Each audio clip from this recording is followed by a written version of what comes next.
मुस्लिम league काफ के सरबराह चौधरी शुजात हुसैन ने मुस्लिम league नून के कायद नवाज शरीफ की वतन वापसी का खैर मुकद्दम किया है।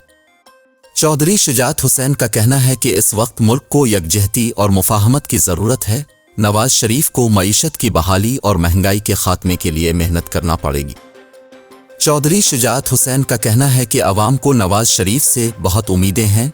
मुल्क को इंतकामी सियासत नहीं बल्कि मजबूत मईशत की ज़रूरत है। उन्होंने मजीद कहा कि लोगों को रिलीफ फराहम करना और कौमी मफादात का तहफ़्फ़ुज़ सबकी मुश्तरका जिम्मेदारी है।